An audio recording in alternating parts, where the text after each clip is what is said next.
ಕೊಡ್ತಾ ಇಲ್ಲ. ಆ ಕಂಟಿ ಹತ್ರ ಏನಿದೆ? ನಿಮ್ಮ ಆಸ್ತಿಯಲ್ಲಿ ಭಾಗ ಇದೆಯಾ? ಅವನ ಹೆಸರಲ್ಲಿ ಜಾಗ ಇದೆಯಾ? ಇಲ್ಲ ನೀವು ಮಾಡೋ ವ್ಯವಹಾರದಲ್ಲಿ ಅವನಿಗೆ ಅಧಿಕಾರ ಇದೆಯಾ? ವಿಶ್ವನಾಥ ಮಾವಯ್ಯ, ಯಾರು ಮಾತಾಡ್ಬೇಕಾಗಿಲ್ಲ, ನಾನೇ ಮಾತಾಡ್ತೀನಿ. ಅವನೇನು ವೀರನ, ಶೂರನ, ಇಲ್ಲ ರಣಧೀರನ? ಅವನೇನ್ ದೇವ್ರ ಮಗನ, ತಿಂಡ್ರ ಮಗನ, ಇಲ್ಲ ಈ ಮನೆ ದತ್ತು ಮಗನ ಅಂತ ಪ್ರಶ್ನೆ ಹಾಕ್ತಾ ಇದ್ದಾರೆ ಈ ಪಾಳ್ಳೆಗಾರರು.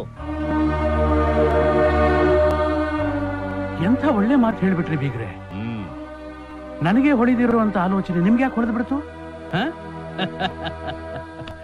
ಶಭಾಷ್.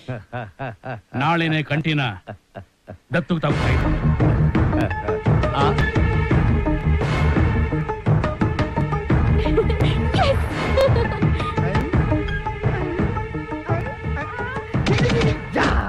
ಇದೇನಪ್ಪಾಜಿ, ಹೊಸ್ತಾಗ್ ದತ್ತು ಗಿತ್ತು ಅಂತೆಲ್ಲ ಶುರು ಮಾಡಿದೀರಾ? ಇಷ್ಟು ದಿವಸ ಇಲ್ದೇ ಈಗಿದೆಲ್ಲ ಬೇಕಾ?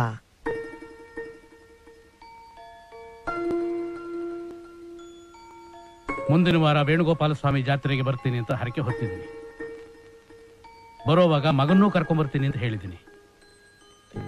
ಅದ್ ಸರಿ ಅಪ್ಪಾಜಿ, ಇಷ್ಟ ಅರ್ಜೆಂಟ್ ಆಗಿ ಮಾಡಿದ್ರೆ 16 ಜನ 16 ತರ ಮಾತಾಡಲ್ವಾ? ಅದಕ್ಕೆ ಆಡ್ಕೊಳ್ಳೋ ಬಾಯಿಗಳನ್ನ ಮುಚ್ಚಿಸಬೇಕು ಅಂತಾನೆ ಈ ನಿರ್ಧಾರ ತಗೊಂಡಿರೋದು.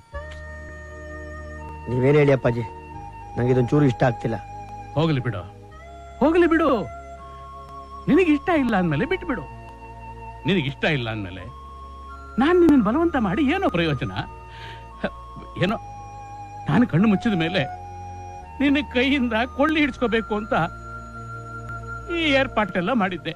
ನಾನು ಸತ್ತ ಮೇಲೆ ಸಾಯೋ ಮಾತೆಲ್ಲ ಬೇಕಾ ಅಪ್ಪಾಜಿ? ಈಗ ನಿಮ್ಗೆ ಹೆಂಗಿಷ್ಟ ಬರುತ್ತೋ ಹಂಗ್ ಮಾಡಿ.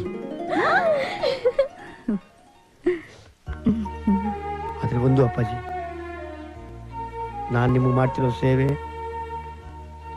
ನೀವು ನನ್ನ ಮೇಲೆ ಇಟ್ಟಿರೋ ಪ್ರೀತಿನ ಬೇರೆ ಯಾರಿಗೂ ಕೊಡಬಾರ್ದು.